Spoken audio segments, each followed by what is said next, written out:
We are going to conclude our final portion of the book of Ruth. And you can follow along with us. If you brought a Bible, feel free to open up to Ruth, or you can follow along with us in the Bible app if that's easier for you to do that. So, we've been going through Ruth. This will be our fourth week. And up to this point, we have covered a lot of the basics of the story. Ruth is a masterful story.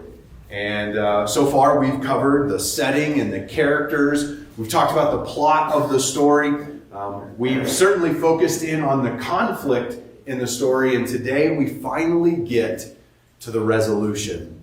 Now, let me catch you up quickly. If you haven't been here for several of the weeks in this story, maybe you're unfamiliar with the story of Ruth. The story begins with a woman named Naomi and her husband and her sons who leave their homeland because of a famine.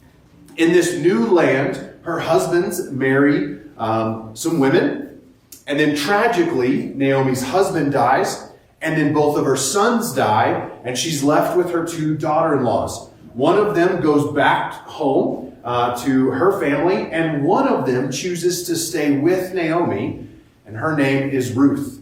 And after the famine had let up, Naomi and Ruth go back to Naomi's homeland to try to make a living there. And in the midst of all of their heartache, of all of the grief they're enduring, because of the time and the culture, these widows were not able to provide for themselves.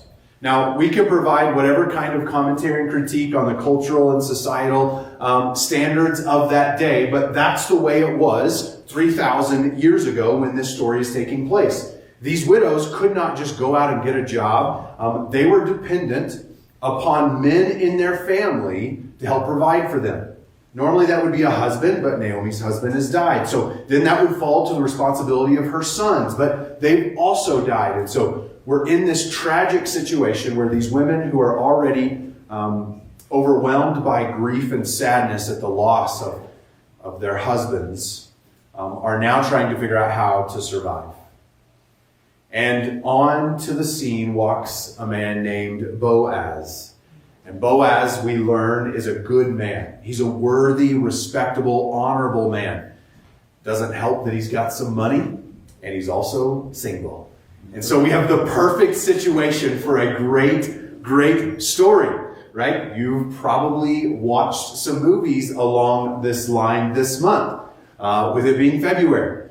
And so we see this relationship and even a little bit of love starting to form between Ruth and Boaz. So there's a few things that we need to talk about that are going to take place specifically in chapter 4 in this story. And we've already seen hints at it, and we've even mentioned a few pieces about it. But in ancient Israel, there are certain legal institutions for what we would call physical redemption. And these are legal institutions from their culture and society that just help to ensure that when tragedy struck, there were ways to compensate or take care of it. And in ancient Israel, they had something called a kinsman redeemer. And a kinsman redeemer had the opportunity to step in and save the day when things go tragically wrong. And one of the ways that they have to step in and save the day is they can be a property redeemer. So imagine with me what may happen. If you remember the history of Israel, they were at one time slaves in Egypt. God set them free through some amazing, miraculous events. He leads them through the wilderness and brings them to what is often called in the Bible the promised land. It was the land that God had promised to these people. This land represented so many things for them. It represented their home. It represented an identity. It helped to form their culture and society. It brought safety because they were together in their own place and could fortify it. This land meant so much. Well, if you can imagine that there's an Israelite family who has no one to inherit the property, what happens when that husband and wife die, if they have no heirs, well, that property now becomes available, and sometimes available for sale, and sometimes, because you can imagine what it was like 3,000 years ago, available to be conquered and taken. So because they valued the land so much, they wanted to make sure that the land stayed within their own people group.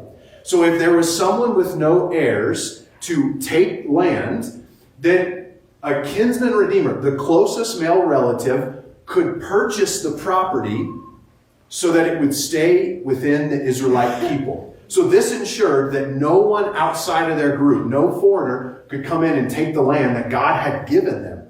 So you have a property redeemer. And it was often the closest male relative had the first right of refusal. That's how we word it today, for the property. They could purchase the property to keep it in the name of Israel. But you also have, as another legal institution in ancient Israel, a marriage redeemer. So if a widow has no children, then there's another institution set up to ensure that she is cared for and that her descendants can have something to inherit. So this is how it would go often. Imagine a woman is married to a man and they don't have any children, and her husband dies. What would often happen is that man's brother would come and marry his brother's widow, and all of the children that were produced from that marriage would be classified as the deceased man's kids. Even though he was not technically, physically their father, legally he would be considered the father of those kids, so that those kids could inherit his property and his name and his influence and his property could continue. And so they had these two legal institutions set up. Now, it's unusual to us because in the West, we operate life differently. For example, when it comes to love and marriage, okay, here's how we often in the West approach it, okay? We choose to marry the person we love. That's how we do it in the West, right? We choose to marry the person we love. But that's not true in every part of the world, and it certainly hasn't been true for the majority of human history. For the majority of human history, it went like this. We choose to love the one we marry. You didn't always have the choice of who to marry. Oftentimes that was chosen for you. The choice you were given was the choice to love. Now that's different for us, but you got to remember that's the setting we're in here. Also, because in the West we are a very individualistic culture, we do what is best for us. That's how we often make decisions. What's best for me? What fits my desires and my wants and even my needs? What's best for me? But that's not true in all parts of the world, even today.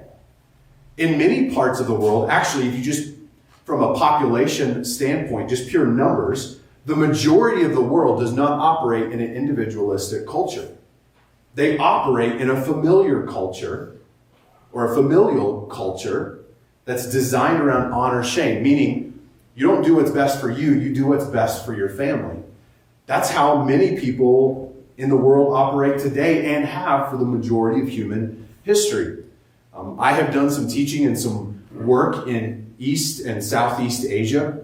I have friends who are missionaries there. And one of the greatest obstacles to getting people to a place of coming to faith in Jesus in those cultures is not, do they believe Jesus is the Son of God? Do they believe that he died on the cross for their sins and rose from the dead? The greatest barrier is, what will my family think? And that's different for us.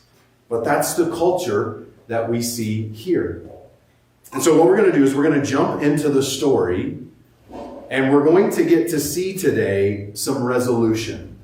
And we have called this series, Ruth, a story of redemption. And today we're going to get to see that redemption take place.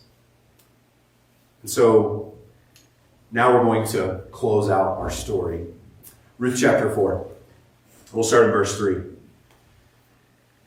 Then he said to the Redeemer. So he is Boaz. Okay, this is the man that Ruth and Boaz, they're starting to have eyes for one another. They're starting to desire one another. And Boaz just happens to be a relative, a potential relative, who could redeem Ruth and Naomi.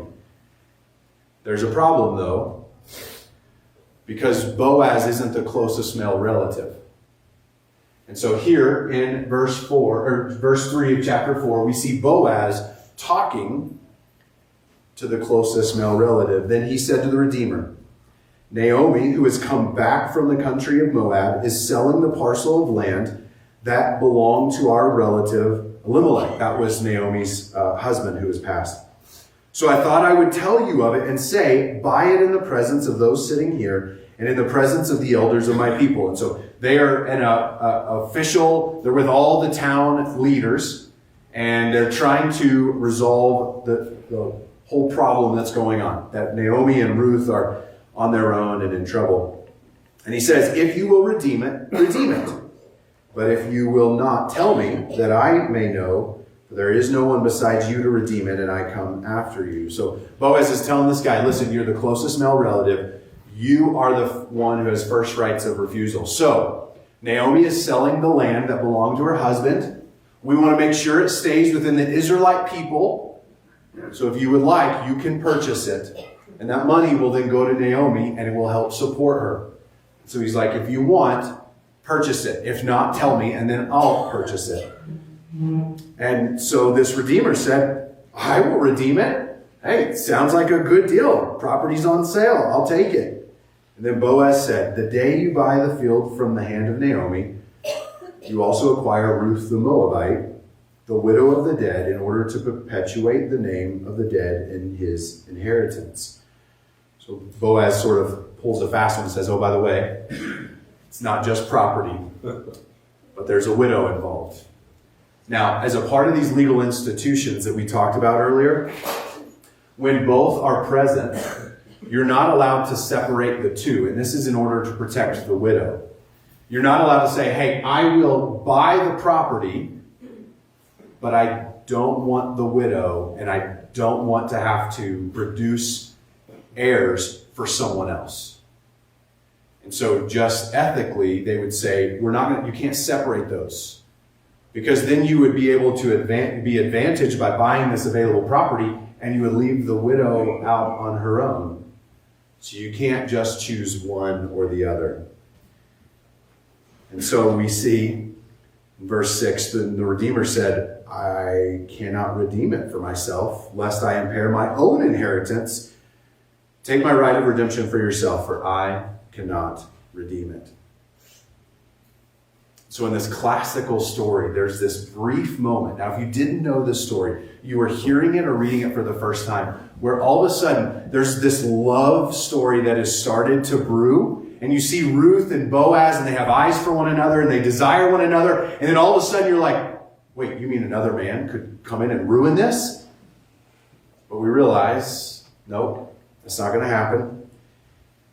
And in verse 13, so Boaz took Ruth, and she became his wife. We can take a sigh of relief. It's a happy ending. It's the Hallmark ending. It's the one that was always supposed to happen. The right guy and the right girl, they get married. Like, it's perfect. Okay? And then that's not all of verse 13. Here's how it finishes, little PG-13. And he went in to her, and the Lord gave her conception, and she bore a son. Listen. It's my job to teach the Bible, not biology. So parents, you can answer those questions at lunch about what that means. So we see a happy ending. Like, everything just feels right. Naomi is cared for. Ruth is now cared for and is married to a man she loves. And it all just has this happy ending. Now, it really does have a happy ending, but that's not where the story stops. So if we go on to verse 14, here's what happens next. Then the women, this would be the women of the town, said to Naomi, blessed be the Lord, who has not left you this day without a redeemer, and may his name be renowned in Israel. He shall be to you a restorer of life and a nourisher of your old age.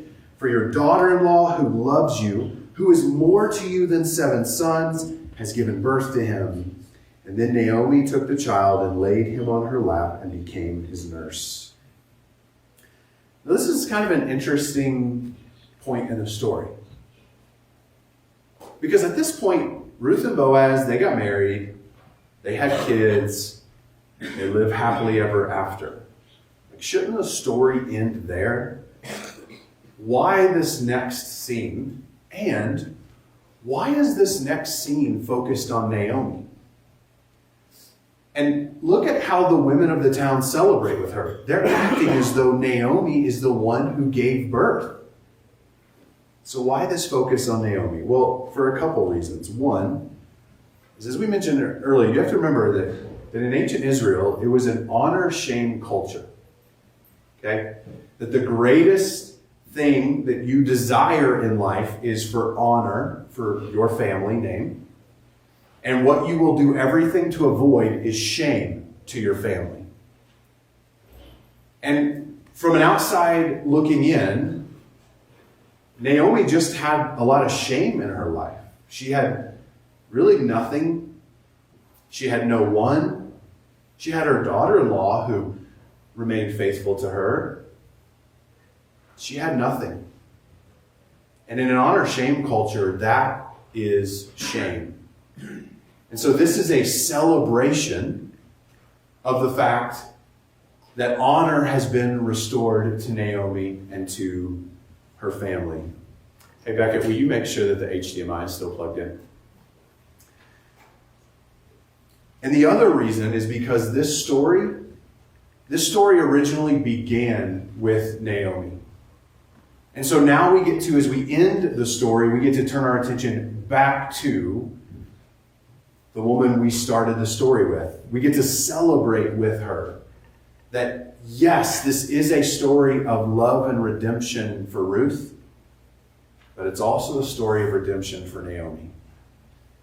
If you remember when we were starting the story in chapter 1, remember after her husband and her sons had died and she had nothing? Remember what Naomi said? This is her in chapter 1 speaking to her daughter-in-laws and to the people of the city. And she said to them, "Do not call me Naomi." That's her birth name, and it means pleasant. "Call me Mara," which is Hebrew for bitter. "For the Almighty has dealt very bitterly with me. I went away full, and the Lord has brought me back empty. Why call me Naomi? Why call me pleasant when the Lord has testified against me and the Almighty has brought calamity upon me?" Just her grief, she's expressing exactly what she feels inside. I went away full with a husband and strapping young boys, and I'm coming back with nothing. And then we get to turn as we end the story to see Naomi. And what does it say at the end there? She's taking this baby in her arms. Her arms are literally now full. What a joyous way to end the story. But there's one more thing. There's something else going on in this story. And it's something that makes this story relevant for all of us. I mean, we've seen Ruth is a great story. I mean, it is masterfully written and told. It's got plot twists and character development. And there's a few times we as the audience are like, oh no, what's going to happen? But there's resolution and we get the happy ending. But this is more than just a story. Now, these are real historical people that really did live. This really did happen. But this is more than just a story. And I want to go back to a portion of Scripture that we read earlier. So we read this just a minute ago. But I don't know if you caught a few unusual details as we were reading. So we began. Then the women of the town said to Naomi, "Blessed be the Lord who has not left you this day without a redeemer." We've already talked about a kinsman redeemer. We've already talked about how that worked in ancient Israel. And may his name be renowned in Israel. He shall be to you a restorer of life and a nourisher of your old age. Your daughter-in-law who loves you is born of 7 sons, has given birth to him. Now, wait a second. I don't know if you caught this in the first story, or the first reading of it. I thought Boaz was the Redeemer. Wasn't he the one who purchased the property? Wasn't he the one who married Ruth? And as the women in town are celebrating God's grace in Naomi's life, they celebrate this Redeemer, that his name will be renowned, that he's going to be a restorer of life. And her daughter-in-law has just given birth to him. What are they trying to say here? We start to see a glimpse of it in the next verse. The women of the neighborhood gave him a name, saying, a son has been born to Naomi. They named him Obed. And he was the father of Jesse, the father of David. That would be King David. That would be the greatest king the nation of Israel had ever known at a time when they were the most powerful nation in the world. This would be that young shepherd boy who defeated Goliath. This would be that man who even God would say of him, he was a man after God's own heart. So if we were watching this story of Ruth play out on a stage, at this moment, the entire room would go dark. It would be pitch black in here. So black you couldn't see your hand in front of your face. And then all of a sudden a spotlight would appear on a new character. On a new character that we have not yet seen or been introduced yet. Now, if you're an author, there is nothing more dangerous than to introduce a new character into the story on the last page of the book. Unless this new character is about to become the lead character of the sequel. And so all of a sudden we are captured into this great love story of redemption. And at the last moment we get this twist and turn that maybe, just maybe, from the very beginning, this story was not about Naomi. It wasn't about Boaz. Turns out it wasn't even about Ruth. But that a new Redeemer would be coming. And even though if we were experiencing this story for the first time, we might not know it. We might not know where this story's going. We do know it's taken a dramatic shift. That a Redeemer is coming. That there's a different kind of Redeemer. Different than Boaz. One who restores life. One whose name will be above all other names. As we start to think about the succession of generations, we can turn our attention to another genealogy. A genealogy that sounds much like this one in Matthew chapter 1 in the New Testament. And Matthew, when he begins to tell his story of Jesus, is going to open up his story like this: the book of the genealogy of Jesus Christ, the son of David, the son of Abraham. As we continue to read through these generations, we come to a certain place in the genealogy where we find out that Solomon is the father of Boaz. That name sounds familiar, by Rahab. And Boaz, the father of Obed, by Ruth. And Obed, the father of Jesse. And Jesse, the father of David, the king. And David was the father of Solomon, by the wife of Uriah. And then the genealogy ends like this: and Jacob, the father of Joseph, the husband of Mary, of whom Jesus was born, who is called the Christ.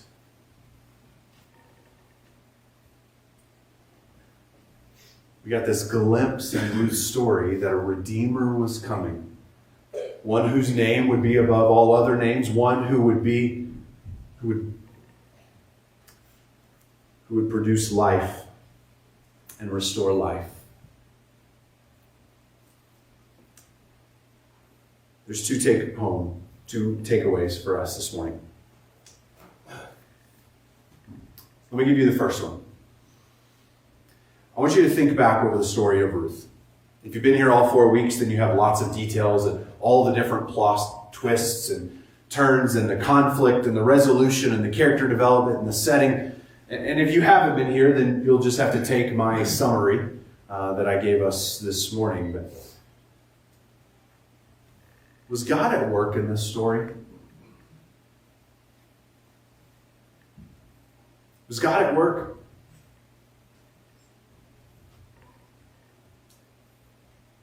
Most of you are nodding your head yes. Many of you, I think internally, are saying, yeah, God was involved in this story. So let me ask you this. In the story of Ruth, we've read almost every word of it.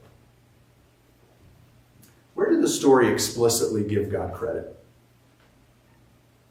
You think of anything?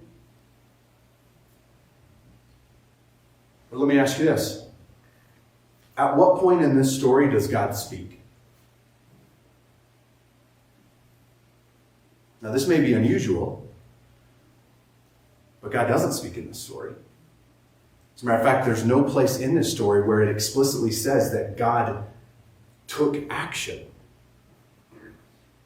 Yet on every page we see God at work. Dustin pointed this out when he was opening up in Ruth chapter 1. But this is a story of ordinary people living out their ordinary faith.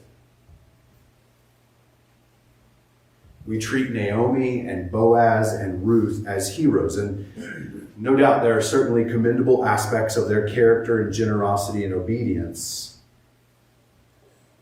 But if you were to examine the lives and the details of people who lived in ancient Israel, these wouldn't be the only three commendable people you could find.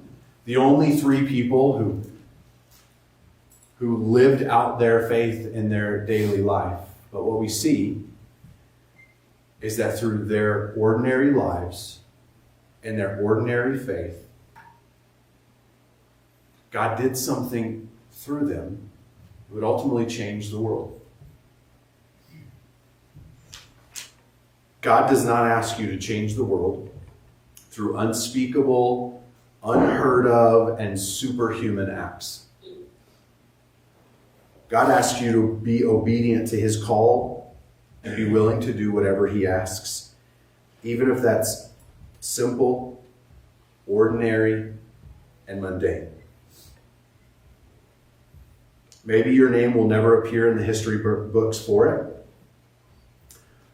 Or maybe your faithfulness will be the first nudge of a snowball that will change the course of human history. Either way, God will be concerned with the future. He asks us to be faithful to the right now. Some of you look at your lives and you feel like your lives are just ordinary, mundane lives. Like, what's special about my life? Everybody's writing a book about me. It's just an ordinary life. And what we see in the story of Ruth is that God uses ordinary people in an ordinary life who are faithful to him. It's not our job to act superhuman. It's to be faithful today and to trust God to do whatever he wants with our lives. And here's the second takeaway for us today. Ephesians chapter 1, verse 3 through 7. Blessed be the God and Father of our Lord Jesus Christ, who has blessed us in Christ with every spiritual blessing in the heavenly places, even as he chose us in him before the foundation of the world, that we should be holy and blameless before him. In love, he predestined us for adoption to himself as sons through Jesus Christ, according to the purpose of his will, to the praise of his glorious grace, with which he has blessed us in the beloved. In him we have redemption through his blood, the forgiveness of our trespasses according to the riches of his grace. Jesus is the ultimate Redeemer. He's the Redeemer that the story of Ruth points forward to. And he is the Redeemer for all of us today. Who needs a Redeemer? In the story of Ruth,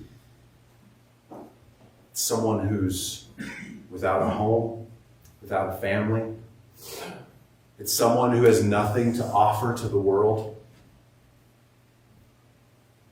And a Redeemer steps in and brings life and wholeness into tragedy, into situations of brokenness. Jesus is our Redeemer who steps into our lives when we're lost and broken, when we have nothing to offer this world. We have nothing to offer anyone else, and we certainly have nothing to offer to God. Jesus steps in and is our Redeemer.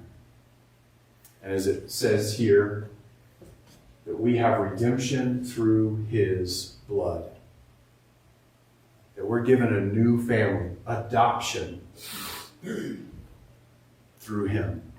It's through his blood that we find a place to belong. It's through his blood that we find our true identity. And it's through his blood that we become an heir of great things, co-heirs with Christ of an eternal, glorious existence. And it's the redemption through his blood that draws all of us to worship. Let's pray. Lord, I thank you for this moment and opportunity that you've given us to stop and to think and to reflect upon the beauty of your grace and the redemption that you offer through Jesus. Lord, as we celebrate the happy ending for Ruth, we're here to celebrate and to worship the ending of our stories that you've made possible through the cross. We're no longer defined by our sin and our failures. We're defined by what you have done for us. And that because of your redemption, we've now been adopted into your family. We now get to share as heirs of the glorious eternity you have set aside for us. I'm going to ask you to keep your eyes closed for a moment as we enter into a time of reflection and response. This moment is for us to respond to who God is and the truth that he's spoken in our hearts and our minds today. To celebrate the redemption that Jesus purchased with his blood and made available to us. That we are no longer defined by what happens to us in life. But our identities are defined by what Jesus has done for us. We're going to sing a song called How Great the Love. We're going to sing about the great love that God has bestowed on us. The great love that the Father has for us. How deep the love the Father has for us. That when we were hopeless, he brought hope. When we were lost, he found us. When we were broken, he restored us. When we were dead, he brought life to us. We're going to respond by singing, and if you'd like to stand and sing, we invite you to do that. If you'd like to stay seated and pray, we invite you to do that. The table is open in the back for us to celebrate that redemption through the blood of Christ. That his body was broken as the bread and that basket is broken. That the cup represents his blood that was poured out for us. His broken body, his shed blood, for us. And so during this time of worship, we invite you to join us at the table as we celebrate the redemption that Jesus purchased. Lord, thank you. Thank you for who you are. Thank you for what you've done for us. Thank you for the story of Ruth. And thank you for our redemption. Be honored by the way we respond to you this morning.